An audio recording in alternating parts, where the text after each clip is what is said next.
Hello everyone, my self Abhishek and आप लोग NCERT का दूसरा पार्ट देख रहे हैं। इसके पिछले लेक्चर में हमने इसके बेसिक चीज़ों के बारे में डिस्कस किया था और हम काफ़ी डिटेल में भी उस चीज़ को डिस्कस किए हैं। तो अगर आपने वो वीडियो नहीं देखा है तो आप देख सकते हैं, और इससे पहले भी आपने वीडियोज़ नहीं देखी हैं तो मैंने उसमें काफ़ी अच्छे से बेसिक चीज़ें एक्सप्लेन की हैं, तो आप वो चीज़ें अच्छे से समझ सकते हैं, देख सकते हैं। तो बिना टाइम वेस्ट किए चलिए अब सीधे आगे बढ़ते हैं। और आज का हमारा टॉपिक होने वाला है रिसोर्स प्लानिंग और लैंड रिसोर्स। तो आज हम लोग रिसोर्स प्लानिंग और लैंड रिसोर्स के बारे में काफ़ी अच्छे से एनसीईआरटी के पॉइंट ऑफ व्यू से पढ़ेंगे, एनसीईआरटी में चीज़ें हाईलाइट करते हुए चलेंगे। तो चलिए शुरू करते हैं। रिसोर्स प्लानिंग, देखो प्लानिंग क्या होता है। जैसे कि तुम लोग अगर कहीं ट्रिप प्लान करते हो या बंकी करने का प्लान करते हो स्कूल से या कहीं से, या पिकनिक प्लान करना है तो क्या करते हो, मतलब पहले तुम लोग एक आइडिया तैयार करते हो कि हमें पिकनिक जाना है। फिर तुम लोग क्या करते हो कि उसके लिए तैयार करते हो कि अरे हम यहाँ से इसको पिकअप करेंगे, हम इसको पिकअप करेंगे। तो क्या होता है इससे, तुम लोग मतलब एक प्लान बनाते हो, उसको क्या कहते हैं, प्लानिंग करते हो कि तुम लोग 8 बजे जाके शिवम को पिकअप करोगे, फिर उसके बाद से बस पकड़ोगे, फिर तुम जाओगे। तो क्या होगा, तुम्हारा प्लानिंग हो गया। तो प्लानिंग हम क्यों करते हैं, हम लोग प्लानिंग ऐसा क्या है कि हम प्लानिंग करते हैं। आखिर ज़रूरत क्या है प्लानिंग की।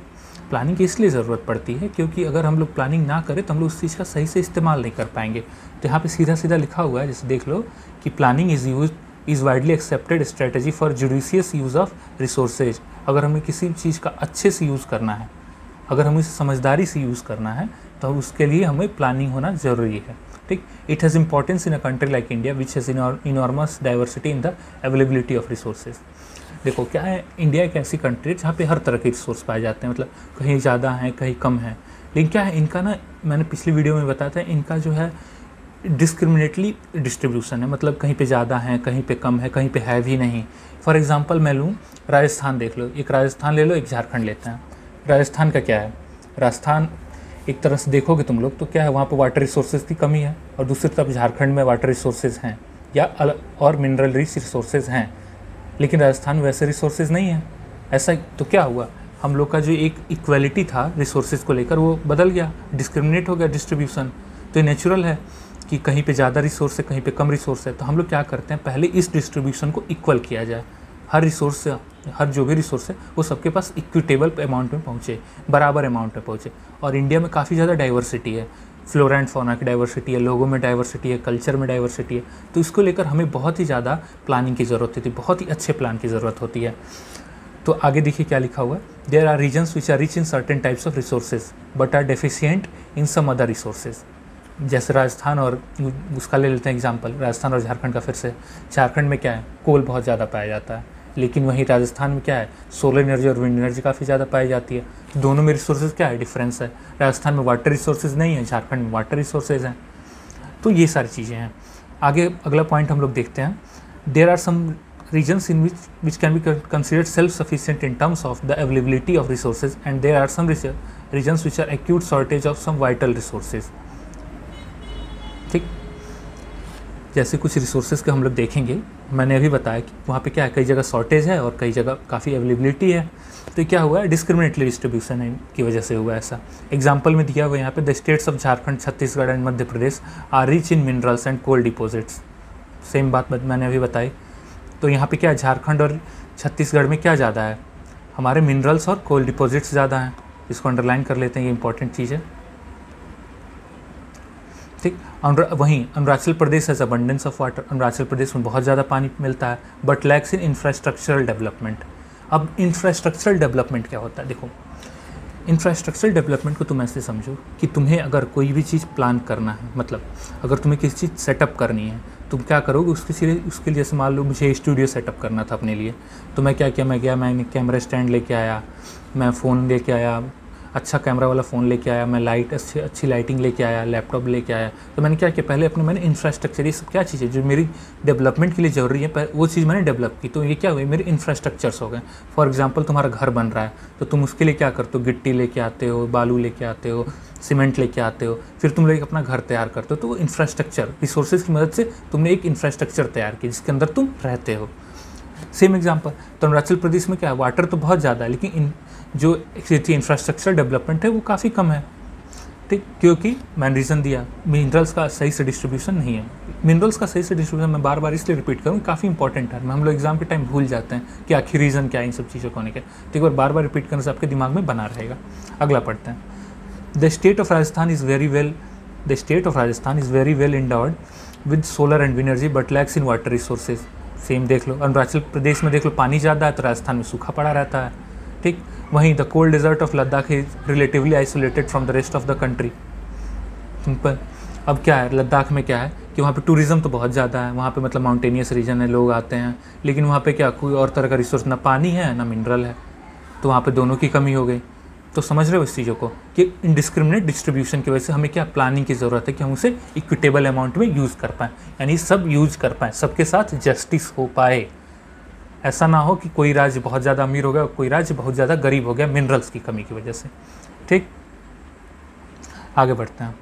वहीं लद्दाख के बारे में थोड़ा सा दिया हुआ है, it has very rich cultural heritage but it is deficient in water, infrastructure and some vital minerals. Simple बात है।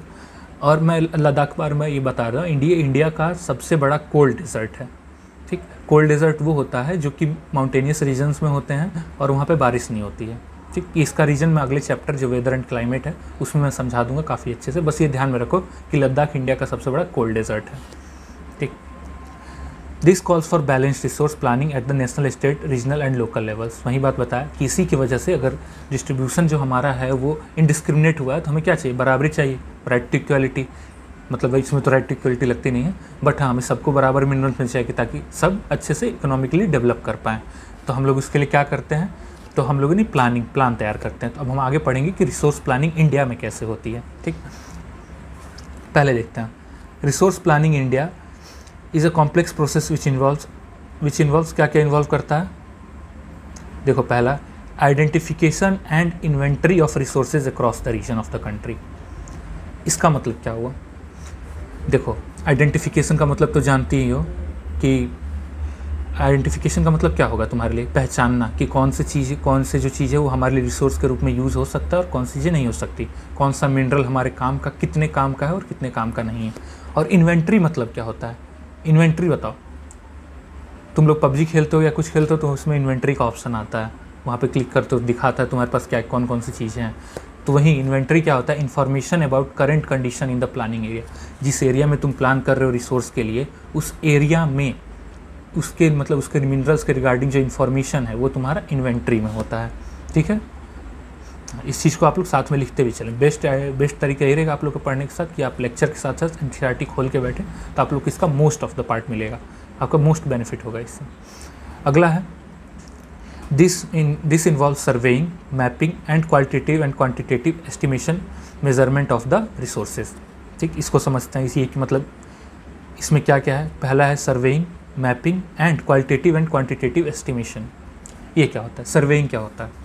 सर्वेइंग समझ लो जैसे कि आपके घर में नॉर्मली हर टाइम मतलब कुछ लोग आते होंगे, आपसे पूछते होंगे पॉपुलेशन वाले कि आपके घर में कितने लोग रहते हैं, तो क्या करते हैं, एक सर्वे तैयार करते हैं आपके लिए। सर्वे तैयार करने में क्या हुआ कि उन्होंने आपकी इन्फॉर्मेशन ली, उनको पता लगा कि आप कितने लोगों की ज़रूरत है, कितने क्या। तो सेम टू सेम हम रिसोर्स के साथ भी करते हैं। हम लोग एक सर्वे तैयार करते हैं, मतलब हम लोग ये करते हैं कि हम लोग कलेक्शन ऑफ गैदर इन्फॉर्मेशन करते हैं। हम लोग क्या करते हैं, gathering information.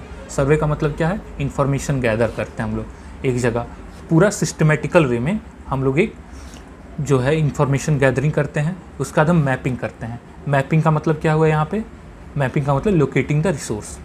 Locating the resource का मतलब ये, जैसे मान लो हमें पता लग गया कि हाँ झारखंड में हमें सर्वे करना है मिनरल्स का, तो हमें पता भी लग गया कि झारखंड में मिनरल्स हैं, सर्वे से हमें पता लग गया। अब हमें पता करना है कहाँ पर मिनरल्स हैं, ठीक। अब हमें जब पता करना कहाँ, तो हम उसे क्या करेंगे, मैप में लोकेट करेंगे कि इस मैप में यहाँ पर, मतलब मान लो ये मैप है तो हम इसमें लोकेट करेंगे कि इस पॉइंट पर यहाँ पर ज़्यादा मिनरल्स हैं, इस पॉइंट पर कम है, या यहाँ पर कम है, या ऐसे समझ में आया, ठीक। अगला है क्वालिटेटिव एंड क्वांटिटेटिव एस्टिमेशन। जब हमने मैपिंग कर ली, सर्वेइंग कर ली, अब हमें ये पता करना है कि भाई ये है कितना, इसकी क्वालिटी कैसी है। अब हमने मान लो सर्वे भी कर लिया, मैपिंग कर लिया, अब हम फैक्ट्री लगा के लगे करने, अब पता लगा कि क्वालिटी ही ख़राब है इसकी। हम लोग जितना इन्वेस्ट कर रहे हैं उससे ज़्यादा तो खर्चा लग जा रहा है, मतलब जितना प्रॉफिट हो रहा है उससे ज़्यादा तो खर्चा लग जा रहा है। तो हम लोग क्या करेंगे, पहले चेक करेंगे उसकी क्वालिटी कैसी है, मतलब सही है कि नहीं। फिर से हम लोग चेक करेंगे उसकी क्वांटिटी कितनी है। अभी हम लोग फैक्ट्री लगा दें और पता लगे कि कुछ है ही नहीं वहाँ पे, 2 किलो कोयला निकला, अब लो उसके लिए पूरी फैक्ट्री बैठा दी हमने, नुकसान हो गया हमारा। सिंपल सी बात। तो वहीं हम लोग क्या करते हैं, पहले क्वालिटेटिव एंड क्वांटिटेटिव एस्टिमेशन करते हैं। अगला है and measurement of the resources. कि रिसोर्सेज की मेज़र करेंगे कितना ज़्यादा है कितना कम है ये सब। ठीक, तो हम लोग इस चीज़ को अंडरलाइन कर लेते हैं। ये इस टॉपिक में जो भी मैं पढ़ा रहा हूँ ये काफ़ी मतलब हर चीज़ इंपॉर्टेंट है, तो हर चीज़ अंडरलाइन ही होंगी यहाँ पे। ज्योग्राफी में सारी चीज़ें फैक्ट्स हैं, तो आपको सारी चीज़ें याद ध्यान में रखनी पड़ेंगी, बट हम उस चीज़ों को काफ़ी आसान कर देते हैं। अगला है evolving a planning structure endured with appropriate technology skill and institutional setup for implementing the resource development plans. अब देखो अगला आता है कि अब हमने प्लानिंग कर ली, हमने क्वालिटी मेज़र कर लिया, क्वांटिटी मेज़र कर लिया, सर्वे कर लिया, सब कर लिया, मतलब हमने अब आइडेंटिफिकेशन और इन्वेंट्री हमने तैयार करके रखी है। अब अगला पॉइंट आता है कि इसके बाद क्या करेंगे। अब मान लो तुमने अब घर बनाना है तुम्हें, तो तुम क्या करते हो, सबसे पहले तुम ज़मीन देख लेते हो, ज़मीन कैसा है, उसके बाद तुम उसके ऊपर जो भी करना नींव देना होता है वो शुरू करते हो। तो अब हम क्या करेंगे, अब इसके ऊपर नींव देने के लिए इंफ्रास्ट्रक्चर डेवलप करेंगे। तो वहीं होता है पहले हमें एक इंफ्रास्ट्रक्चर डेवलप करना था, उसके लिए हमें क्या चाहिए होता है, अप्रोप्रिएट टेक्नोलॉजी होनी चाहिए हमारे पास। समझ में आया। जैसे मान लो इंडिया में केरला के पास हमें यूरेनियम मिलता है, बट हमारे पास अप्रोप्रिएट टेक्नोलॉजी नहीं है कि हम उसे हार्नेस करके एनर्जी पैदा कर सकें। अब है लेकिन पहले नहीं थी, तो हम लोग क्या करते थे, उसको रखे हुए थे कि बाद में जब हमारे पास टेक्नोलॉजी आएगी तब हम इसे यूज़ करेंगे। तो यही होता है कि अगर टेक्नोलॉजी है तो हमारे पास उस मतलब उसको रिसोर्स के रूप में यूज़ करने के लिए मतलब हम यूज़ करने के लिए प्लानिंग में हमारे अप्रोप्रिएट टेक्नोलॉजी का होना ज़रूरी है, स्किल का होना ज़रूरी है कि लोग वहाँ के जो हो मतलब जो काम करें वो स्किल्ड हों। ऐसा ना हो कि हम लोग किसी सड़क से उठाया और बोल दिया तुम काम करो, तो कर तो पाएगा नहीं। होता है ना, अंधों में कान हारा जाता, कुछ नहीं कर पाएगा, बात खत्म। अगला है and institutional setup for implementing resource development plans. और एक इंस्टीट्यूशनल सेटअप हो, मतलब कि हम लोग इंस्टीट्यूशंस बैठाएं जिसमें प्लानिंग हो, आगे की डिस्कशंस कैरी फॉरवर्ड हो कि हम आगे चीज़ें कैसे लेके चलेंगे, क्या ये चीज़ें हमारे लिए ज़रूरी हैं, कौन कौन सी चीज़ें मतलब अब हमें छोड़ देनी चाहिए, ये सब चीज़ों को लेकर प्लानिंग सेटअप होना चाहिए। ठीक, समझ में आया। हम लोग इसको हाईलाइट कर लेते हैं अच्छे से। ठीक, अब आगे बढ़ते हैं।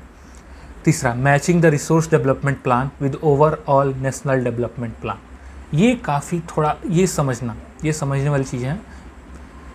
इसको तुम ऐसे समझो, अब तुमने घर तो बनवा लिया, ठीक, तुमने सर्वे कर लिया, मैप बना ली। अब ये देखा जाता है प्लानिंग के वक्त कि तुम प्लानिंग के वक्त ये देखोगे ना कि ये भाई ये जो घर है क्या वो मतलब हम लोग का बोझ उठा पाएगा, क्या ये घर सही है या घर कितने लोग के रहने लायक है। तब अगला आता है कि अगर हमने पूरा इंस्ट्रक्चरल प्लान डेवलप कर लिया, इंस्टीट्यूशनल प्लान डेवलप कर लिया है, तो हम लोग देखेंगे कि हमारे जो नेशनल प्लान हैं, देश में जो कार्य चल रहे हैं उनसे क्या ये जुड़ सकता है, क्या इनसे कुछ मैच करता है, क्या ये लोगों के बेनिफिट में यूज़ होगा, क्या इससे प्रॉफिट होगा कुछ, तो हम लोग उससे करते हैं। तो उसी कहते हैं matching the resource development plans with overall national development plans. Simple है, समझ में आ गया, वेरी गुड। मैं दोबारा एक्सप्लेन कर देता हूँ। रिसोर्स प्लानिंग काफ़ी कन्फ्यूज़न होता है। देखो पहले हम लोग ऐसे करो, एनसीईआरटी बंद करो और मेरी तरफ देखो। पहला तुम्हें समझो, पहला हम लोग क्या करें, आइडेंटिफिकेशन करेंगे, फिर इन्वेंट्री, मतलब हम लोग उस चीज़ को पहचानेंगे, फिर उसके बारे में इंफॉर्मेशन गैदर करेंगे, जिसको हम लोग क्या कहते हैं, आइडेंटिफिकेशन इन्वेंट्री। अब इस चीज़ को करने के लिए हम कौन कौन से स्टेप्स लेंगे, पहले हम लोग सर्वे करेंगे, मतलब गैदर इन्फॉर्मेशन करेंगे, इन्फॉर्मेशन गैदर इकट्ठा करेंगे, कितना है जानकारी इकट्ठा करेंगे। फिर उसके बाद से हम लोग दूसरा क्या करेंगे, मैपिंग करेंगे। मैपिंग में हम लोग क्या करेंगे, लोकेट करेंगे मैप पर कि कौन सी चीज़ कहाँ है, कितना है, ये सब। तीसरा हम लोग क्वालिटेटिव एंड क्वांटिटेटिव एस्टिमेशन करेंगे। क्वालिटेटिव और क्वांटिटेटिव एस्टिमेशन क्या होता है बताओ।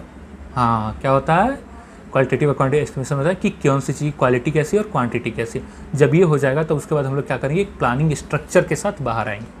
मतलब अब हमें क्या करना है, कैसे फैक्ट्री सेटअप करनी है, क्या स्किल चाहिए, क्या टेक्नोलॉजी चाहिए और हमारे कैसे इंस्टीट्यूशनल सेटअप होने चाहिए। जब ये हो जाएगा तब हम लोग देखेंगे क्या ये डेवलपमेंट प्लान हमारे नेशनल डेवलपमेंट प्लान जो हमारा और भी प्लान चल रहे हैं क्या उनके साथ कंपैटिबल है, क्या उसके साथ ही हम लोग कर सकते हैं। मान लो ऐसा ना हो जाए कि इसका बजट बहुत ही ज़्यादा हो जाए तो हमें बाकी सारे डेवलपमेंट प्लान्स रोकने पड़े। समझ में आया, ठीक, वेरी गुड। आगे बढ़ते हैं। India has made concerted effort for achieving the goals of resource planning right from the first 5 year plan. 5 year plan जानती हो क्या होता है, 5 साल के लिए प्लान बनाया जाता है। ये सिविक्स का पार्ट है, उसमें बताया जाएगा। ऐसा मतलब फर्स्ट 5 ईयर मतलब 5 ईयर प्लान ये होता है कि गवर्नमेंट जब भी कोई नई गवर्नमेंट आती है तो एक 5 ईयर प्लान के साथ आती है, उसे अगले 5 साल में क्या करना है। जैसे प्राइम मिनिस्टर मोदी हैं तो अपने एक 5 साल के मतलब उसके साथ आते हैं, जैसे कि प्लान के साथ कि हमें अगले 5 साल में कौन कौन सी चीज़ें करनी है, उस सारे प्लान तैयार करके आते हैं। ठीक, उसको कहा जाता है 5 ईयर प्लान। कई देशों में 3 ईयर प्लान्स होते हैं, कई देशों में 2 ईयर प्लान। स्विट्ज़रलैंड तो सिंगल ईयर प्लान होता है, 1 ही साल का प्लान बनाया जाता है। रसिया में 7 ईयर प्लान्स होते हैं। ठीक, तो ऐसे द अवेलेबिलिटी, अगला पढ़ते हैं, the availability of resources is necessary for a condition for the development of any region. अगर किसी रिसोर्स, मतलब कहीं पे कोई रिसोर्स ज़्यादा है तो यानी कि जाहिर सी बात है आई एम सॉरी, तो कहीं भी अगर रिसोर्स ज़्यादा है किसी भी रीजन में, तो उससे क्या होता है कि उसका डेवलपमेंट उस रीजन का काफ़ी अच्छा हो सकता है कि रिसोर्स है उसके पास तो वो आसानी से यूज कर सकता है, बढ़ा सकता है। But mere availability of resources in the absence of corresponding changes in technology and institutions may hinder development। ये काफ़ी इंपॉर्टेंट लाइन है, इसको तुम लोग बिल्कुल रट लो। मान लो तुम्हारे पास रिसोर्स तो बहुत ज़्यादा है, तुम्हारे पास पैसे तो बहुत ज़्यादा हैं, तुम्हें बिज़नेस चलाने ही नहीं आता, तो पैसा क्या करोगे, उड़ाओगे, ख़त्म, बिजनेस में लगाओगे, बर्बाद। तो वैसे ही कुछ स्टेट्स इंडिया में हैं जिनके पास अप्रोप्रिएट टेक्नोलॉजी नहीं है उस चीज़ को करने की, समझ रहे हो, जैसे उसके पास वो अप्रोप्रिएट टेक्नोलॉजी है ही नहीं कि वो कर पाए, या अपने इंस्टीट्यूट्स में उसने करस्पॉन्डिंग चेंजेस नहीं किए हैं। मतलब मान लो चाहिए कि हमें अगला 5 साल का प्लान तैयार हो चुका है, तो हम अगले बारे में सोचे तो उसने नहीं किया ऐसा कुछ, या उसने गलत प्लान तैयार कर दिया, उसका प्लान सूटेबल नहीं हुआ, या उसने टाइम के साथ प्लान में चेंजेस नहीं किए। समय के साथ हालात बदलते हैं तो उसके हिसाब से हमें प्लान भी चेंज करना पड़ता है, बट उसने नहीं किए तो वो पीछे रह गया। और दूसरा, उसने टेक्नोलॉजी में भी चेंज नहीं किया कोई। ठीक, मैं एग्जाम्पल यहाँ पर बहुत अच्छा एग्जाम्पल लूँगा कि कुछ स्टेट्स हैं जहाँ पर मिनरल तो बहुत ज़्यादा मिलता है लेकिन वो डेवलप नहीं है, और कुछ स्टेट्स ऐसे हैं जहाँ पर मिनरल है ही नहीं तब भी वो बहुत ज़्यादा डेवलप है। एग्जाम्पल में सबसे बढ़िया एग्जाम्पल होगा आप लोगों का झारखंड एंड केरला। आप देख लो, केरला में वाटर रिसोर्सेज हैं और कोई रिसोर्स नहीं है ज़्यादा, और एग्रीकल्चर रिसोर्सेज जो होते हैं प्लांट के, तो सारे स्टेट्स में है लगभग। झारखंड में देखा जाए तो मिनरल रिसोर्सेज भरे पड़े हैं, या तमिलनाडु का एग्जाम्पल ले लेते हैं, बेस्ट रहेगा। ठीक, तमिलनाडु में क्या है, वहाँ पे फैक्ट्रीज़ हैं, वहाँ पे क्या होता है, रिसोर्सेज लाओ, वहाँ पे तुम मटेरियल्स लाओ, उसको रिसोर्स में कन्वर्ट करके दे दिया जाता है, तो उसकी ज़्यादा इनकम हो जाती है, तो इकोनॉमिकली डेवलप हो गया। झारखंड में क्या, उसके पास टेक्नोलॉजी नहीं है उतनी डेवलप करने की, वो रिसोर्सेज दूसरे स्टेट में भेजता है तो पीछे रह गया है। तो उसी चीज़ को यहाँ पर बहुत अच्छे से लिखा गया है। अगला देखते हैं, इसको भी हाईलाइट करते चलते हैं। There are many regions in our country that are rich in resources but are included in economically backward regions. Jharkhand, Madhya Pradesh, ये सारे रीजन्स, उड़ीसा, ये सारे रीजन्स क्या हैं, इकोनॉमिकली बैकवर्ड रीजन्स है। वहीं केरला, तमिलनाडु, महाराष्ट्र, गोवा ले लो, गोवा के पास तो कुछ नहीं, केवल बीच है। ठीक, उसके पास कोई मिनरल रिसोर्स भी नहीं है लेकिन तब भी वो इकोनॉमिकली अच्छा रहता है। ठीक, राजस्थान ले लो, वो भी इकोनॉमिकली अच्छा है लेकिन उसके पास ज़्यादा रिसोर्सेज मिनरल्स तो है नहीं। ठीक, लेकिन वही मैंने एग्जाम्पल दिया, बिहार ले लो, नहीं है भाई, ना ही मिनरल्स है ना ही कुछ, तो उसका हटा दो एग्जाम्पल। दूसरा, On the contrary, there are some regions which are poor resource base but they are economically developed। समझ में आया? वही मैंने बात बताई कि कुछ रीजन्स ऐसे हैं जहाँ पर बहुत ज़्यादा पैसा है लेकिन और मिनरल्स कुछ नहीं है, जैसे टूरिज़्म के बेसिस पे वो लोग कमा लेते हैं। ठीक, तो एक चीज़ है, आप लोग पढ़ लें, समझने की चीज़ें हैं, समझ लें कि अगर प्लानिंग सही ना हो, टेक्नोलॉजी सही ना हो, तो आपके पास सब कुछ रहते हुए भी आप कुछ नहीं कर सकते। ठीक, पैसा हो आपके पास लेकिन अगर बिजनेस करने नहीं आता है तो आपका बिजनेस क्या होगा, फेल होगा, यानी पैसे की बर्बादी। सिंपल बात, सीधी बात। ओके, अगला पॉइंट, अगला एक्टिविटी टाइप में क्वेश्चन है, समझ लो। Can you name some resource rich but economically backward regions and some resource poor but economically developed regions, give reasons for such a situation. वहीं सेम रीजन मैंने बताया, मैंने कुछ स्टेट्स के नाम भी बताए, केरला, तमिलनाडु, कर्नाटक ले लो, महाराष्ट्र ले लो, इसका इन सब का रिसोर्स की कमी है but they are very good high, they are very developed economically, they are very developed. वहीं दूसरे ले लो, बिहार, झारखंड, उड़ीसा, ये सब क्या है, मध्य प्रदेश, सब क्या है, मिनरल तो बहुत ज़्यादा लेकिन डेवलपमेंट कुछ नहीं है, इकोनॉमिक डेवलपमेंट बहुत कम है। देखो, the history of colonisation reveals that rich resource in colonies were the main attractions for the foreign invaders. जब हमारा देश गुलाम था या दूसरे देश हमारे में आते थे, मेन रीज़न उनका क्या था कि इंडिया के पास काफ़ी ज़्यादा हाई अमाउंट में रिसोर्सेज थे, मिनरल रिसोर्स थे। तो ये चीज़ बताता है, मतलब कॉलोनाइजेशन, ये हमें जो कॉलोनाइजेशन था हम लोगों का, वो रिवील करता है कि हम लोग के पास काफ़ी ज़्यादा रिच अमाउंट में रिसोर्सेज थी। ठीक, जो कि फॉरेन इन्वेडर्स आए, लूट के ले गए, कुछ अभी भी हैं, बहुत ज़्यादा अमाउंट में अभी भी हैं। It was primarily the higher level of technological development of colonizing country that helped them to exploit resources of other regions and establish the supremacy of other colonies। वही रीज़न है, हमारे पास मिनरल्स थे, हर चीज़ थी हमारे पास, बट हम लोग के पास technology नहीं था, इंस्टीट्यूशनल सेटअप नहीं थे, तो हम लोग उस रिसोर्स का यूज़ नहीं कर पा रहे थे। वहीं ब्रिटिश आए, उन सबके पास टेक्नोलॉजी थी, इंस्टीट्यूशनल सेटअप्स थे, तो वो लोग क्या कि उन्होंने उस चीज़ को एक्सप्लॉइट किया, यूज़ किया और अपना डेवलपमेंट किया। ठीक। तो वही technological development and institutional setup very important for the country development. ठीक ठीक। अगला पढ़ते हैं, therefore the resources contribute to development only when the accompanied by appropriate technological development and institutional changes. ठीक। सबसे ज़्यादा डेवलपमेंट, रिसोर्स डेवलपमेंट के लिए सबसे ज़्यादा क्या जरूरी होना चाहिए रिसोर्स प्लानिंग के लिए? Only when there are compiled with appropriate technologies and certain institutional changes. ठीक। अगर हमारे पास अच्छी टेक्नोलॉजी नहीं है तो हमारे पास पड़े पड़े सामान सड़ जाएगा, हम नहीं कर पाएंगे कुछ। अगला है, India has experienced all this in different phases in colonisation, therefore in India development in general and resource development in particular does not only involve the availability of resources but also the technology, quality of human resource and the historical experiences of the people। ये काफ़ी important line है, मैं इसको अच्छे से मैं बता रहा हूँ, ये काफ़ी इंपॉर्टेंट है। आप इसमें दो बार हाईलाइट कर सके तो अपनी एनसीईआरटी में कर लीजिए। इसमें क्या होता है कि अगर हम देखें तो क्या हुआ कि अगर हम इंडिया में जो हमारे कॉलोनाइजेशन की हिस्ट्री थी उससे हमें पता चला, अगर हमने उससे कुछ सीखा तो हमें ये पता चला कि हमारे में केवल ज़रूरी नहीं है कि अवेलेबिलिटी ऑफ रिसोर्सेज ही हमारा डेवलपमेंट कर सके, उसके लिए हमें टेक्नोलॉजी चाहिए, क्वालिटी ऑफ ह्यूमन रिसोर्स चाहिए कि ह्यूमन स्किल्ड होने चाहिए, उसके अंदर जो मतलब जो ह्यूमन काम करे वो स्किल्ड होने चाहिए। जैसे अगर आप लोग आगे बढ़ेंगे, किसी कंपनी में काम करें तो उस कंपनी काम को सीखेंगे, स्किल्ड बनेंगे, तब आप लोग काम करेंगे। ठीक। And historical experiences of the people, मतलब हिस्टोरिकल मतलब उससे होता है, हिस्ट्री किस लिए होती है? हिस्ट्री हमें इसलिए पढ़ाई जाती है ताकि हम लोग पास्ट में हुई चीज़ों से कुछ सीख के आगे बढ़ पाएँ। अगर वो चीज़ नहीं होगी तो हम लोग सीखेंगे कैसे? तो वहीं historical experience of the people बहुत इंपॉर्टेंट रोल प्ले करता है। ठीक। Factors affecting resource development in India, ये मैंने एक शॉर्ट नोट बना के दिया हुआ है, आप लोग इसे लिख सकते हैं चाहे तो। Availability of resource, technology, quality of human resource and historical experience of the people, इसी चीज़ को मैंने शॉर्ट नोट्स में लिखा, पॉइंट वाइज लिखा हुआ है। ठीक। ये काफ़ी इंपॉर्टेंट है, ये ध्यान में रहना चाहिए। कंजर्वेशन ऑफ रिसोर्सेज, देखो तुम रिसोर्सेज का यूज़ तो कर लेते हो, कब तक यूज़ कर पाओगे? रिसोर्सेज तो भाई लिमिटेड है। कुछ रिसोर्सेज हैं जो ख़त्म नहीं हो सकती हैं, और कुछ रिसोर्सेज जो ख़त्म हो जाएंगी तो क्या हुआ, इनके ओवर यूटिलाइजेशन से, यानी irrational consumption and over utilization of resources में lead to socio economic and environmental problem. जैसे अभी के प्रेजेंट टाइम में तुम global warming, green house effect, ये सारी चीज़ें दे सकते हो। तो क्या हुआ, हम लोग रिसोर्सेज का हम लोगों ने हद से ज़्यादा यूज़ किया है, इनडिस्क्रिमिनेटली यूज़ किया है और इरेशनल कंजम्पशन किया, कहीं पे ज़्यादा कहीं पे कम और बहुत ज़्यादा किया हमने, हद से ज़्यादा। तो क्या हुआ, ये लीड कर चुका, मतलब ये हम लोग की तरह इन्वायरमेंटल प्रॉब्लम्स की तरह हमें धकेल रहा है कि बाद में इससे बड़ी भी प्रॉब्लम्स आ सकती हैं। To overcome this problems resource conservation at various level is important. ठीक। तो हमें कंजर्वेशन ऑफ रिसोर्सेज करनी चाहिए ताकि हम लोग इन सारी प्रॉब्लम से बच पाएँ। अगर नहीं हो पाएगा तो ज़िंदगी रहेगी लेकिन हम लोग नहीं रहेंगे, मतलब रिसोर्सेज तो रहेंगे नहीं तो हम लोग कैसे रहेंगे? एग्जाम्पल में देखा जाए, गांधी जी ने बहुत अच्छी बात कही थी, इसको हम समझते हैं।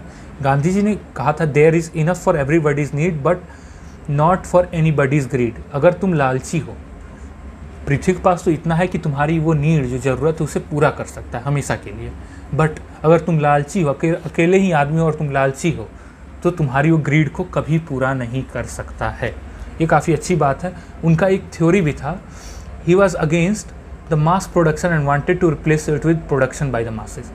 चलो थोड़ी देर सोचो, mass production and production by the masses का क्या मतलब है? सोचो थोड़ी देर, देखो सोच लिया तो आगे देखो। उसका मतलब ये है कि मास प्रोडक्शन, कि हम लोग कम लोगों की मदद से ज़्यादा प्रोडक्शन ना करें। गांधी जी का ये कहना था कि हम लोग ज़्यादा प्रोडक्शन कर रहे हैं कम लोगों की टेक्नोलॉजी की मदद से, वो हमें हिंडर कर रहा है, हमें पीछे की तरफ धकेला, हमारे रिसोर्सेज की कमी कर रहा है, जिसकी वजह से क्या हो रहा है, बाद में हमें प्रॉब्लम्स क्रिएट होंगी।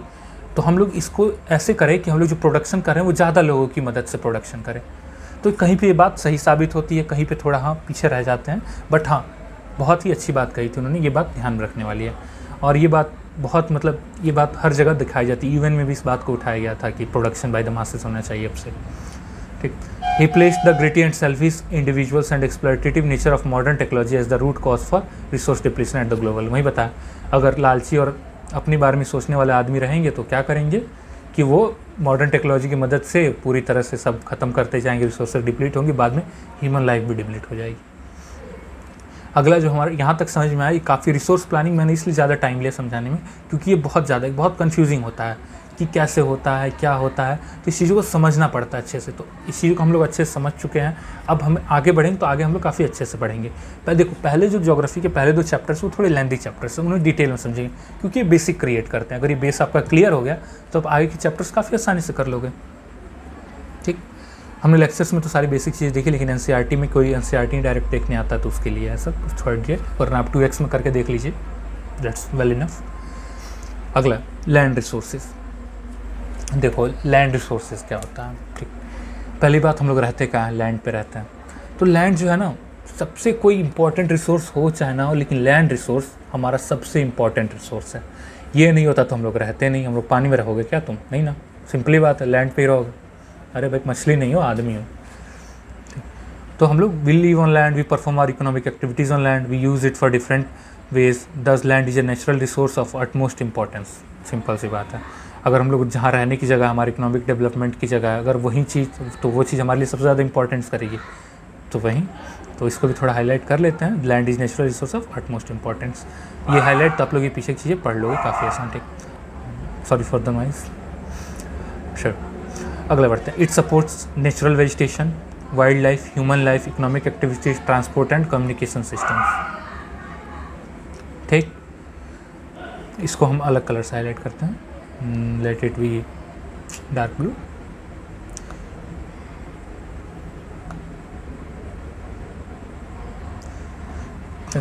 Supports natural vegetation and human life, economic activities and transport and communication systems, ठीक।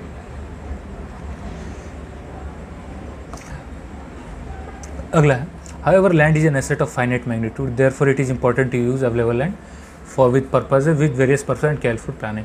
देखो लैंड क्या लिमिटेड है, ऐसा तो है नहीं कि लैंड अनलिमिटेड हम लोग यूज़ करते जा रहे हैं, रिन्यू तो होता नहीं है, नॉन रिन्यूएबल रिसोर्स टाइप में लिमिटेड है, फाइनाइट जगह में है। पृथ्वी का 27% ही लैंड है, बाकी सारा परसेंट पानी है। तो हम लोग उसके लिए क्या करते हैं, तो हम लोग उसका जरूरी है कि हम उस लैंड का जुडिशियस मतलब अच्छे से यूज़ कर पाएँ, प्लानिंग करें उस चीज़ को लेकर, ठीक है, अच्छे समझ में, ठीक। आगे बढ़ते हैं, ठीक। तो उसके लिए क्या जरूरी है, land for various purposes, available land for the various purposes and careful planning, ठीक। आगे बढ़ते हैं।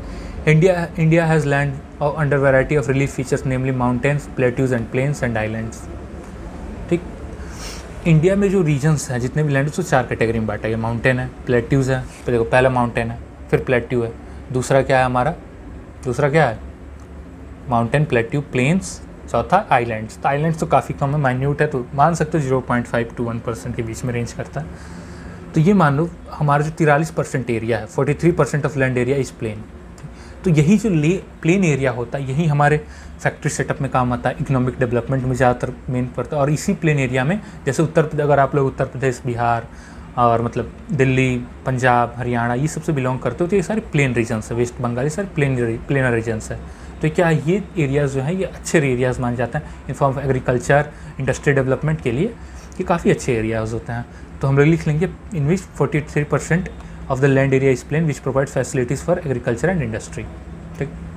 अगला है माउंटेनियस रीजन्स के बारे में दिया हुआ है कि वो क्या काम करते हैं। माउंटेनियस रीजन्स जो है इंडिया में, वो account 30% of the total surface area of the country and ensure perennial flow of some rivers and provide facilities for tourism and ecological aspects। देखो माउंटेनियस रीजन्स तो क्या होता है, जानती हो, गंगा, यमुना, सरस्वती जी तो अब नहीं है, बट हाँ गंगा, यमुना और भी सारी नदियाँ हैं, जो कोसी नदी, ये सब क्या समुद्र से पहाड़ों से निकल के आती हैं। तो पहाड़ों से निकल के आती है तो क्या होता है, इनका पेरेनियल, ये देखती है सालों भर चलते रहे, नदियाँ कभी नहीं सूखती। रीज़न क्या, ये पहाड़ों से आती है। तो जो पहाड़ होते हैं वो वो क्या करते हैं, perennial flow of some rivers, यानी कुछ रिवर्स के पेरेनियल फ्लो को बनाए रहते हैं। Provide facilities for tourism and ecological aspects, देखते हो जैसे हिमाचल प्रदेश, जम्मू कश्मीर, उत्तराखंड, ये क्या है, बहुत ही बड़े टूरिस्ट अट्रैक्शंस है इंडिया के। क्यों, पहाड़ वाले रीजन्स है, तो टूरिस्ट अट्रैक्शंस काफ़ी अच्छे रहते हैं। तो ये सारे तो माउंटेन्स हैं, वो हमारे टूरिज्म और इकोलॉजिकल एस्पेक्ट्स के लिए काफ़ी अच्छे हैं, ठीक है। अगला है about 27% of the area of the country is plateau region, ठीक। तो हम लोगों ने देखा कि जो माउंटेनियस रीजन्स होते हैं वो हमारे टूरिज़्म या इकोलॉजिकल एस्पेक्ट्स, मतलब कि हमारे फ्लोरा एंड फौना, माउंटेनियस मतलब पेड़ पौधे, ये सब हमारे मेंटेन बनाए रखते हैं। तो जो माउंटेनियस रीजन है, माउंटेन्स इसके लिए 30% हमारे लैंड सरफेस एरिया का लेते हैं। अगला है about 27% of the country is plateau region. Plateau region का क्या फ़ायदा, मतलब प्लेट्यू समझ रहे हो, माउंटेन तुम्हारा ऐसा होता है, ठीक, कि मान लो तुम्हारा माउंटेन है, मतलब स्टीप, एकदम बिल्कुल स्टीप स्लोप रहेगा, ऐसे बिल्कुल तुम्हारा जो स्लोप रहेगा। अगर ये पहाड़ है तो देख रहे हो स्टीप स्लोप है, मतलब कैसा एकदम ढलान टाइप का है। वहीं प्लेट्यू में क्या होता है, कुछ इस टाइप का होता है। ठीक, इसमें क्या होगा, थोड़ी देर स्टीप रहेगा, उसका तो फ्लैटर रीजन आ जाएगा। तो ये तुम्हारा क्या है, प्लेट्यूज़ है। तो ये जो है 27% ऑफ द कंट्री जो है हम लोग का, वो प्लेट्यू रीजन से भरा हुआ है। It possesses rich reserves of minerals, fossil fuels and forest. इसमें क्या है, हमारे मिनरल्स हैं, फॉसिल फ्यूल्स और फॉरेस्ट्स, काफ़ी अच्छा अमाउंट ऑफ हमारे मिनरल्स यहीं से पाए जाते हैं। ये जो हमारे डेक्कन प्लेट्यू एरिया है, मध्य प्रदेश, झारखंड, उड़ीसा को टच करता है या उन्हीं में है, तो वहाँ पे क्या है, इन्हीं की इस प्लेट्यू रीजन की वजह से वहाँ पे मिनरल रिच रिसोर्सेज हैं। तो ये कितना अकाउंट करता है, हमारे 27% ऑफ द एरिया। और फ़ायदे क्या हैं,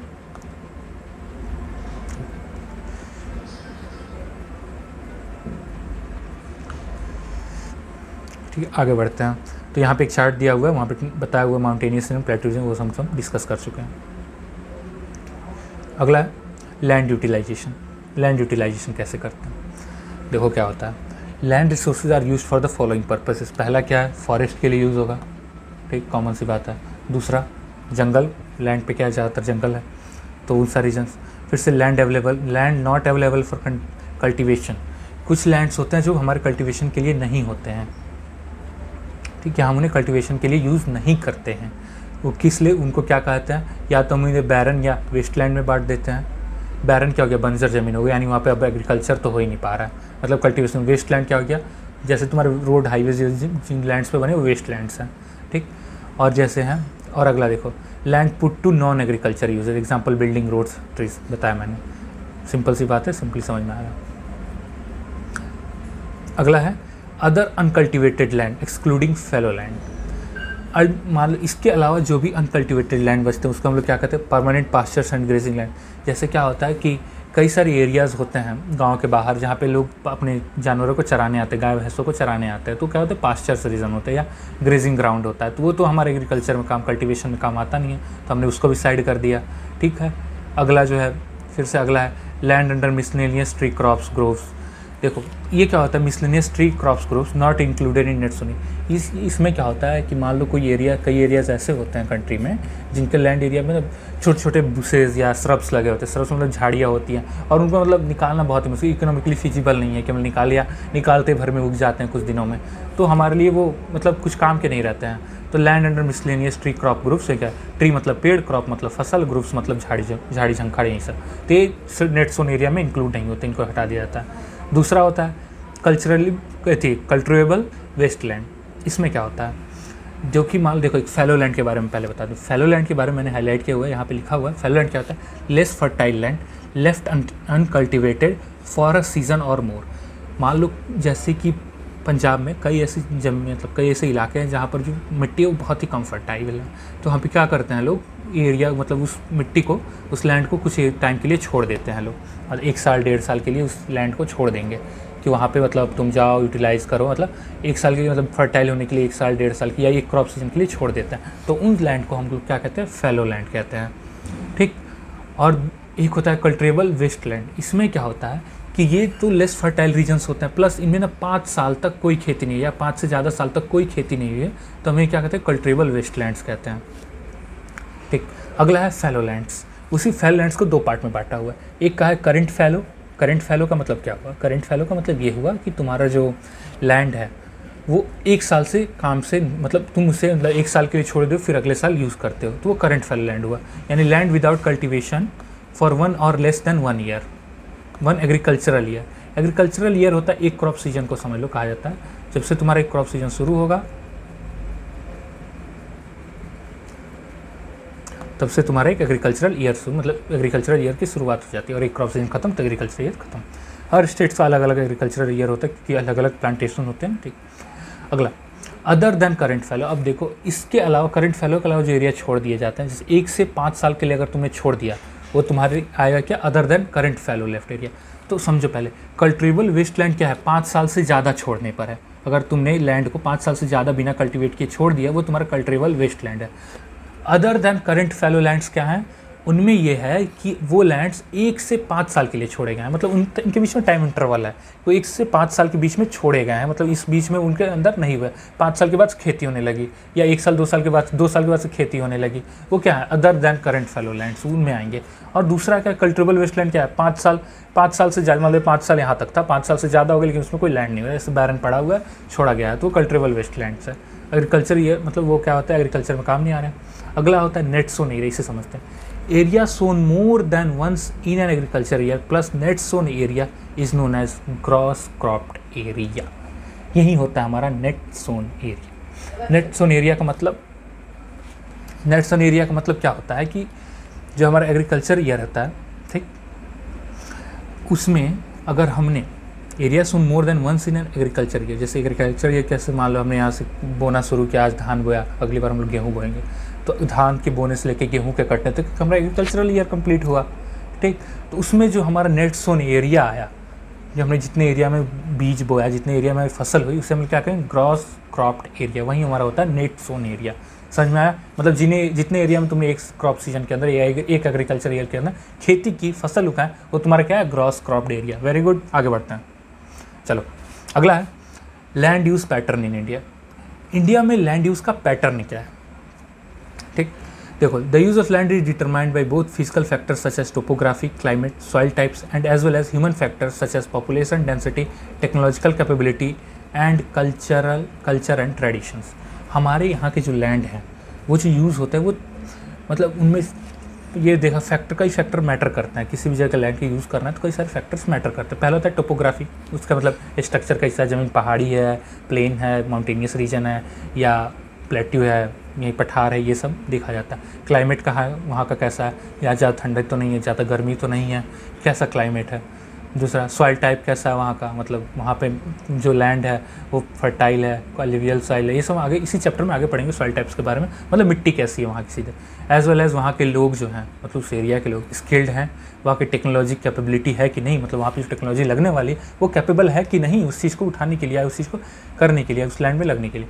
दूसरा कल्चरल एंड ट्रेडिशन, वहाँ की जो चीज़ हम करने जा रहे हैं वहाँ के कल्चर को सूट करता है, या वहाँ के ट्रेडिशंस जो हैं, वहाँ की जो संस्कार हैं, वहाँ की जो संस्कृति उसको सूट करता है। ये सारी चीज़ें मैटर करती हैं जब भी हम लोग लैंड की यूज़ करते हैं, तो ये सारी फैक्टर्स हैं, इस चीज़ को ध्यान में रखना। अगला है total geographical area is 3.8 million square kilometre. India का जो total geographical area 9th class में पढ़ा हुआ 3.28 किलोमीटर स्क्वायर है, बहुत बड़ा लैंड एरिया है। लेकिन हमारा जो 93% जो हमने, मतलब हम लोग केवल इस 3.28 मिलियन स्क्वायर किलोमीटर एरिया का केवल 93% ही यूज़ कर पाए हैं, मतलब सर्वे कर पाए हैं। बाकी 7% का सर्वे हमारे पास नहीं है। रीज़न, जो कुछ रीजन है 7% वो पाक ऑक्यूपाइड कश्मीर, साला जो कुछ रीजन्स है वो पाक ऑक्यूपाइड कश्मीर में है, कुछ रीजन्स चाइना ऑक्यूपाइड कश्मीर में है, ठीक। और कुछ रीजन्स जैसे मान लो जो नॉर्थ ईस्ट स्टेट्स, अगर आसाम को हटा दिया है तो अरुणाचल प्रदेश, जो बॉर्डर स्टेट्स हैं उनके कुछ एरिया सर्वेड नहीं हुए, उनका मिला के 7% एरिया जो है इंडिया का वो सर्वेड नहीं हुआ। बाकी 93% एरिया सर्वे है, उसका जोग्राफिकल एरिया हमें पता है, उसका यूज़ हमें पता है। बाकी 7% का हमें सर्वे नहीं हो पाया है, ठीक। रीज़न बताया यहाँ पे दिया है, Assam has not been done fully, Assam पूरी तरह से नहीं हुआ है, ठीक। और some areas of Jammu and Kashmir occupied which Pakistan and China have also not been surveyed. Simple सी बात है। जम्मू कश्मीर का जानते हो POK और COK पड़ता है, एक इंडियन कश्मीर है, फिर उसके बाद Pakistan occupied Kashmir and China occupied Kashmir, ये सारे रीजन्स के हमने सर्वे तो किए नहीं है, ठीक। तो हम लोग ये चीज़ जो है 93% of total land use of reporting area, ये समझ लेते हैं, ठीक। ये अच्छा है। आसाम को एक्सेप्शन में डाल सकते हैं नॉर्थ ईस्टर्न स्टेट की कैटेगरी में, तो इसको मैं हाईलाइट कर देता हूँ, ठीक है।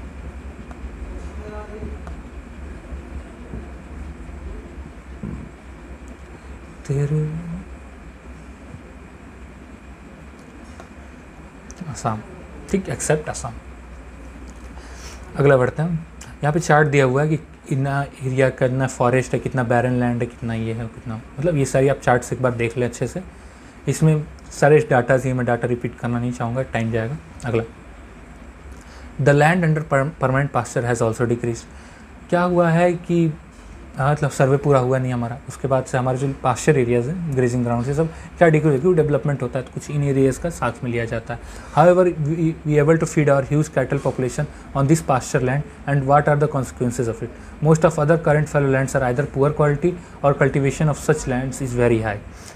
देखो कुछ क्या है कि कुछ पास्चर लैंड्स हमारे चले गए जहाँ पर हम लोग खेती मतलब जानवरों को खिलाते पिलाते हैं, और उसके बाद जो कुछ लैंड्स हैं वो क्या होता है फैलो लैंड्स में जा चुके हैं. आप कल्टीवेशन करना मतलब फर्टाइल जो है लैंड जो काफ़ी कम फर्टाइल हो गई, तो आप कल्टीवेशन करना काफ़ी मुश्किल हो गया है.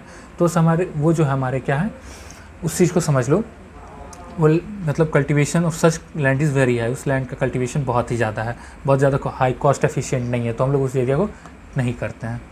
तो अदर दैन जिसको हाईलाइट कर लेते हैं, other than the current fallow lands are either the quality of. ठीक, अगला है these lands are cultivated once or twice in about 2 or 3 years.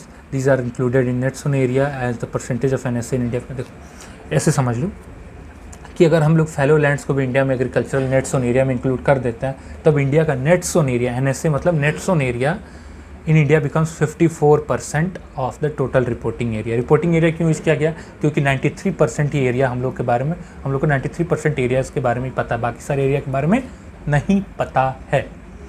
ठीक, क्लियर है, बिल्कुल, वेरी गुड. अगला, the pattern of net sown areas varies greatly from one state to another. It is over 80% of the total area in Punjab and Haryana and less than 10%. देखो क्या जो net zone area है ना, वो कई ये भी डिफर करता है. ऐसा नहीं है कि हर स्टेट्स में 30% ही लैंड एरिया यूज़ हो रहा, नहीं. ऐसा देखा जाए तो पंजाब हरियाणा इन सब में 80% तक लैंड यूज़ एग्रीकल्चर के लिए यूज़ होता है. बाकी वहीं अरुणाचल प्रदेश ले लो तो वहाँ पे 10% एग्रीकल्चर यूज़ होता है. तो हमारे यहाँ क्या इसकी भी इसमें भी डाइवर्सिटी है, लैंड एरिया जो है उसमें नापने में. ठीक, forest in the country is far lower than the desired 33% of the geographical area and it is outlined in the national forest policy 1952. India में जो है हमारे पास जो हमारे इकोलॉजिकल बैलेंस को बनाए रखने के लिए इंडिया के 33% फॉरेस्ट होना चाहिए, यानी 1/3 इंडिया का जो एरिया है वो फॉरेस्ट से कवर होना चाहिए. बट ऐसा नहीं है. हम लोग का जो एरिया है 33 पर, हम लोग का 21.8% ही एरिया जो हमने कवर किया हुआ है अब तक. ये डाटा है, आप लोग कहीं मिल सकता है, लेकिन आप लिख लो 21.8% एरिया आपका कवर है, मतलब फॉरेस्ट से कवर. हमें बहुत पीछे, हम लोग 12% पीछे हैं, 11% पीछे है 33% एरिया को, जोग्राफिकल एरिया को कवर करने के लिए. ठीक है, it was considered essential for the maintenance of. बताया कि जंगल नहीं होंगे तो इकोलॉजिकल बैलेंस बनेगा नहीं, तो चीज़ें आगे बढ़ेंगी नहीं. ये किस पॉलिसी में इस चीज़ को डाला गया, नेशनल फॉरेस्ट पॉलिसी 1952 में इस चीज़ को बताया गया. इकोलॉजिकल बैलेंस को बनाने के लिए हमें फॉरेस्ट का 33% होना ज़रूरी है. और अगर ये फॉरेस्ट खत्म हो जाएंगे तो इंडिया में millions and billions of people रहते हैं, तो उन लोग का लाइफ है वो अफेक्ट करेगा. ठीक, a part of the land is termed as waste land and land put to non agriculture uses. देखो वेस्ट लैंड क्या होता है, land that can not be used for agriculture, वो होता है वेस्ट लैंड. बैरन लैंड्स हो गए, ये सब क्या है, वेस्ट लैंड्स है. तो हमारे तो part of term as waste land and land put to non other agricultural uses. ठीक, वो हमारा वेस्ट लैंड है, एग्रीकल्चर यूज़ में नहीं हो रहा तो हमारा वेस्ट लैंड हो गया, simple. Waste land includes rocky arid and desert areas and land put to other non agriculture use including settlements, road, railways, industry. मैंने बताया वेस्ट लैंड में क्या हम लोग क्या करते हैं, उस पर एग्रीकल्चर नहीं होता है, मतलब उस पर खेती नहीं कर सकते, वो हमारा वेस्ट लैंड है. उस पर हम लोग रोड बना सकते हैं, हाईवेज बना सकते हैं, बिल्डिंग्स खड़ी कर सकते हो. ठीक, आप जिस घर में हो, जिस एरिया, जिस ज़मीन पर आपका घर बना हो, क्या वेस्ट लैंड पे बना हुआ है, समझ में आया. ठीक, अगला, continuous use of land over a long period of time without taking appropriate measures to conserve and manage it has resulted in land degradation. ये चीज़ जो है मतलब continuous use of land over a long period of time without taking appropriate measures to conserve and manage it resulted in land degradation. Sorry, मैंने दोबारा repeat कर दिया. इसमें क्या है कि हम लोगों ने कंटिन्यूस यूज़ किया लैंड का और उनमें प्रॉपर मेज़र नहीं लिया उसको बचाए रखने के लिए, तो हम लोग क्या होगा कि इसमें जो लैंड डिग्रेडेशन, वो लैंड डिग्रेडेशन की तरफ बढ़ जाए. सॉइल इरोजन होंगे, मिट्टियाँ कम होगी, फर्टिलिटी कम होगी, तो इसमें नेट जोन एरिया क्या होगा, और कम होते जाएगा. उसके बाद से हमारा लैंड डिग्रेड करेगा, वेस्टलैंड का नेट जोन एरिया कम होगा, तो देश में खान की कमी हो जाएगी. तो ये हमारे क्या है, this in turn has serious repercussions on society and environment. बताया, और लैंड हमारे यहाँ कम पड़े तो क्या होगा कि उसके हम लोग के खतरनाक जो मतलब जो समझ लो खतरनाक चीज़ें झेलनी पड़ सकती है, भूखमरी, ये सारी चीज़ें सामने आ सकती हैं. अगला है land degradation and conservation measures. इस चीज़ को हम लोग अच्छे से समझते हैं. तो अब हम डिस्कस कर रहे हैं land degradation and conservation measures. Land degradation कैसे होते हैं और उनके बचाने के क्या कंजर्वेटिव मेजर्स हो सकते हैं, हम लोग उसके बारे में देखेंगे। We have shared our land with past generations and will have to do so with the future generations to.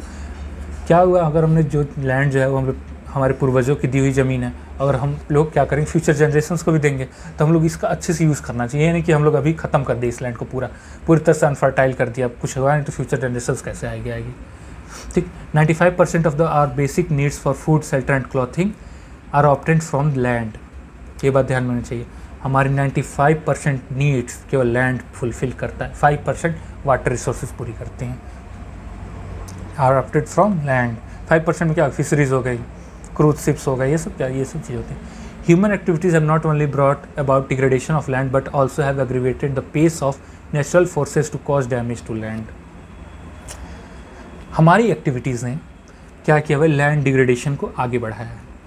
हमारी जो ह्यूमन एक्टिविटीज़, हम लोगों ने जो एक्सप्लॉइट किया है रिसोर्सेज को, लैंड के रिसोर्सेज को बुरी तरीके से, तो क्या है, ये हमारे जो रिसोर्सेज है, हमारे जो नेचुरल फोर्सेज, हमने जो नेचुरल फोर्सेज उनके पेस को बदल दिया है। अब वो क्या होता है, कभी जल्दी होते कभी धीमे होते हैं, इसकी वजह से लैंड डिग्रेड हो रहा है, लैंड ख़राब हो रहा है। At present there are about 130 million hectares of degraded land in India approx. समझ में आया? ये प्रेजेंट टाइम में हम इंडिया में 130 मिलियन हेक्टेयर ऑफ लैंड, यानी इंडिया के 130 मिलियन हेक्टेयर ऑफ लैंड क्या है, डिग्रेडेड है, यानी वो कोई काम के नहीं है, वेस्ट नहीं है, वहाँ पे कल्टिवेशन हो ही नहीं सकता है। 28% of it belongs to the character of forest degraded area. ये क्या है, ये फॉरेस्ट डिग्रेडेड एरिया 28%। मान लो यहाँ पे क्या है, खेती हो रही है, मतलब यहाँ पे जंगल है, ये सब है, ठीक।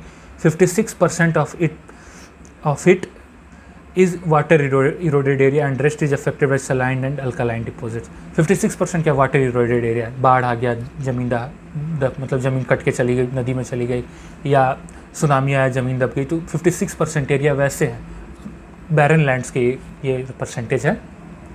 जो इंडिया में जो 130 मिलियन बैरन लैंड्स है, 130 मिलियन हेक्टेयर, उसका 28% तो फॉरेस्ट ने सॉरी उसका जो 130 मिलियन का 28% तो फॉरेस्ट खा गया, डिग्रेड कर गया। 56% वाटर इरोडेड एरियाज़ हो गए कि सॉइल इरोजन या उसकी वजह से सॉइल इरोजन और सलाइन और अल्कलाइन डिपॉजिट्स, यानी कि समुद्र के किनारे जो हो जाते हैं नमकीन, जो मिट्टी नमकीन हो जाती है, उसके अंदर सॉल्ट का कंसंट्रेशन बढ़ जाता है तो मिट्टी बंजर हो जाती है। Some human activities such as deforestation, over grazing and mining and quarrying too have contributed significantly in land degradation. Deforestation पता है हम लोग काट के क्या करते हैं, फैक्ट्रीज लगाते हैं, घर बनाते हैं। ये ओवर ग्रेजिंग हमने क्या किया, छोड़ दिया, पास्चर्स लैंड को छोड़ दिया, गाय घास चरती घास उगने में टाइम लगा, हमने उगने का टाइम ही नहीं दिया। माइनिंग, झारखंड उड़ीसा एंड वहाँ पर क्या होता है, माइनिंग ज़्यादा होती है। क्वेरिंग टू मतलब वही माइनिंग का ही पार्ट होता है। क्वेरिंग में क्या होता है कि हम लोग एरियाज़ को ऐसे करके छोड़ के चले जाते हैं, तो वो क्या लैंड डिग्रेडेशन की तरफ कंट्रीब्यूट कर रही हैं। यहाँ पे दिया हुआ वेस्ट लैंड का काफ़ी अच्छा रेशियो दिया हुआ, हमें इस चीज़ को देखना चाहिए, देख लीजिए एक बार अच्छे से, फिर आगे बढ़ते हैं। ठीक, mining sites are abundant after excavation and work is complete, leaving deep scars and traces over burdening. Mining sites जो हैं इंडिया में, जो माइनिंग साइट्स हम झारखंड उड़ीसा के जो रीजन्स बताए मैंने, वो क्या है, माइनिंग साइट्स हैं, उनके क्या हुआ है कि जो वर्क है इनकम्प्लीट, क्या करते हैं, जब कंप्लीट हुआ तो वैसे ही छोड़ के, उसको भरते नहीं है, वैसे ही छोड़ के चले जाते हैं, तो क्या पृथ्वी में गड्ढे छोड़ जाती है और वो जल्दी भरते भी नहीं है, तो एक बर्डन की तरह क्रिएट हो गया, ओवर बर्डन क्रिएट। मैंने बताया in states like Jharkhand Orissa Madhya Pradesh and states like Jharkhand Orissa Madhya Pradesh Orissa have severe land degradation due to mining की वजह से यहाँ पर बहुत ही ज़्यादा severe amount of land degradation. ठीक, in states like Gujarat, Rajasthan and Madhya Pradesh is over grazing. Rajasthan, Gujarat और मध्य प्रदेश, महाराष्ट्र में क्या है, जो लैंड डिग्रेडेशन का मेन रीज़न क्या है, ओवर ग्रेजिंग है। अगला, in states of Punjab, Haryana and western Uttar Pradesh, over irrigation की वजह से, पानी ज़्यादा इरीगेट करने की वजह से यहाँ के लैंड क्या डिग्रेड हो गए। ओवर इरीगेशन की वजह से क्या होता है कि पानी में कहीं ना कहीं सलाइन वाटर मतलब साल्ट होते हैं, तो जो हम लोग ओवर इरीगेट करते हैं तो क्या होता है, पानी मिट्टी में इकट्ठा, जो नमक मिट्टी में इकट्ठा हो जाता है, बाद में वही क्या फर्टिलिटी लूज़ करा देता है। तो ये सारी रीजन्स है जिसकी वजह से लैंड डिग्रेडेशंस कॉज हो रही, या पानी का जम जाना, land degradation due to water logging lead to increase in salinity and alkalinity in the soil. बताया ना, पानी इकट्ठा हो गया तो उसके अंदर कुछ नमक की मात्रा होगी, कुछ और केमिकल्स हो, क्या वो धपते जाएंगे ज़मीन के अंदर, तो उस एरिया को डिग्रेड कर जाते हैं धीरे धीरे। The mineral processing like grinding of lime stone for cement industry and calcite and soap stones for ceramic industry generate huge quantity of dust in the atmosphere. Simple सी बात है, सेम रीजन है कि क्या होता है, फैक्ट्रीज लाइम स्टोन सीमेंट क्या होती है, बहुत ज़्यादा डस्ट क्रिएट करती है, तो ये जहाँ भी इनके डस्ट जिस ज़मीन पे गिरते हैं उसको ये पूरी तरह से ज़मीन बर्बाद करते हैं, वो लैंड को डिग्रेड कर देते हैं। तो हम लोग इसको भी हाईलाइट करते हैं, ठीक, lime stone for the cement industry and ये सब, ठीक। आप एनसीईआरटी में हाईलाइट करते हुए चलिए, साथ साथ वीडियो लेंथी हो रहा है, बट हाँ वीडियो काफ़ी इंपॉर्टेंट है, ये बेसिक चीज़ें ज्योग्राफी में आगे चल के हमें समझ में आएंगी, इसलिए मैं ज़्यादा टाइम दे रहा हूँ। अगला, it retards the process of infiltration of water into soil after use after it settles down on the land. ये कैसे ख़राब करता है, ये क्या करता है, जैसे मान लो ये क्या करेगा, ज़मीन के ऊपर आके बस गया, तुम्हारे सीमेंट के टुकड़े या डस्ट पार्टिकल ज़मीन के ऊपर बस गए। अब जानते हो कि सीमेंट में अगर पानी डालो तो सीमेंट क्या होता है, हार्ड हो जाता है। तो वही जब सीमेंट जिस ज़मीन के ऊपर पड़ा हुआ, वहाँ पे आके पानी बाद में इकट्ठा होता है, तो क्या कर ज़मीन को हार्ड बना देगा, तो वहाँ पे वाटर लॉक कर जाएगा। वाटर लॉक किया यानी पानी रुका, तो वहाँ की सैलिनिटी और अल्कलिनिटी बहुत ज़्यादा बढ़ जाएगी। सैलिनिटी और अल्कलिनिटी बढ़ी तो लैंड डिग्रेड कर जाएगा, ठीक। इन रिसेंट ईयर्स, ठीक, industrial influence as which have become major source of land and water pollution in many parts of the country। Industrial influence, हमारी गलतियाँ, हमारे जो इन्फ्लुएंस हैं, यहाँ पर लैंड फैक्ट्री से निकलने वाले जो वेस्ट हैं, वो लैंड डिग्रेडेशन के मेजर रिसोर्स बनते जा रहे हैं। There are many ways to solve the problems of land degradation, ठीक। हम बचपन से पढ़ते आ रहे हैं कि लैंड डिग्रेडेशन को बचाने के बहुत से तरीके। पहला क्या है, एफॉरेस्टेशन बेस्ट तरीका माना जाता है, and proper management of grazing can help to some extent, but ये भी पूरी तरह से हेल्प नहीं कर सकता। अफॉरेस्टेशन भी हमारी पूरी तरह से हेल्प नहीं कर सकता है, क्योंकि कुछ लैंड्स हैं जो पूरी तरह से ख़राब हो गए, तो आप जंगल लग ही नहीं सकते हैं, ठीक। अगला क्या कर सकते हैं हम लोग, planting of shelter belts of plants. हम लोग प्लांट का जो शेल्टर बेल्ट बना सकते हैं, किस एरिया में प्लांटिंग होगी यहाँ पे कोई नहीं आएगा, ठीक। कंट्रोल ऑन ओवर ग्रेजिंग, हम लोग ओवर ग्रेजिंग पे कंट्रोल करवा सकते हैं। ये हो कि हम लोग जो गाय भैंस ये सब उनके चरने ही ना भेजें, उनको हम लोग खुद चारा ला के दें, तो क्या उससे हमारा ओवर ग्रेजिंग का सॉल्यूशन हो सकता है। Establishment of sand dunes by growing thorny bushes are some of the methods to check land degradation. जैसे राजस्थान के इलाकों में क्या होता है, वहाँ पे कुछ फर्टाइल लैंड्स है जो मध्य प्रदेश एरिया से टच होती हैं, वो एरिया क्या थोड़ी फर्टाइल है, तो वहाँ पे क्या होता है, उस एरियाज़ को भी हम बचा सकते हैं। कैसे, जो रेगिस्तानी एरिया जहाँ से बालू उड़ के आता है, रेत उड़ के आती है, वहाँ पे क्या कर सकते हैं हम लोग, थॉर्नी बुशेज यानी कैक्टस प्लांट बुशेज यानी झाड़ियाँ लगा सकते हैं। तो उससे क्या होगा कि वहाँ पर जो लैंड डिग्रेडेशन है वो काफ़ी कम हो सकता है, मतलब काफ़ी कम, मतलब वो पता लग जाएगा कितना ज़्यादा हो रहा है कितना कम हो रहा है, तो मतलब एक तरह से हम लोग रोकने में हेल्प कर सकता है। तो इसलिए क्या, sand dunes by growing thorny bushes यानी कटीली बुशेज होती है जो पानी कम चाहिए रहता है और अच्छे से ग्रो कर जाती है, मिट्टी को रोके रहती हैं। Proper management of waste lands, control mining, proper management, जो हमारे वेस्ट लैंड्स है उनका प्रॉपर मैनेजमेंट करें, माइनिंग पे कंट्रोल करें, proper discharge and disposal of industrial effluents and water after treatment can reduce land and water degradation in industrial and suburban areas. Very important, ये line तो आपको जुबानी याद होनी चाहिए, मतलब इसे पॉइंट वाइज में लिख लो तो बहुत बढ़िया बात है। पहली बात, हम लोग अपनी माइनिंग पे कंट्रोल करें, ठीक। माइनिंग पे अगर कंट्रोल करते हैं या अच्छे से प्लान करके माइनिंग करते हैं तो लैंड डिग्रेडेशन कम होगा। इन्फ्लुएंस जो हमारे जो इंडस्ट्री से इन्फ्लुएंस निकल रहे हैं या वेस्ट निकल रहे हैं, उसका हम लोग सही से उसका हम लोग ट्रीट करें, उससे जो पानी निकल रहा है उससे हम लोग ट्रीट करके तब उसे वाटर या लैंड रिसोर्सेज पर छोड़ें, बिल्कुल, तब क्या होगा, वो हमारे लैंड को कम नुकसान पहुंचाएगा या बहुत या ना के बराबर नुकसान पहुंचाएगा, और इससे हमारे लैंड और वाटर रिसोर्सेज बचे रहेंगे।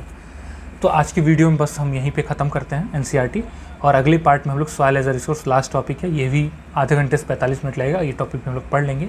तो देखो, एनसीईआरटी पढ़ने का तुम्हें तरीका ही पता लग गया, कैसे एक एक चीज़ हाईलाइट करते चलनी है, एक एक चीज़ का मतलब पता करते हुए चलना है।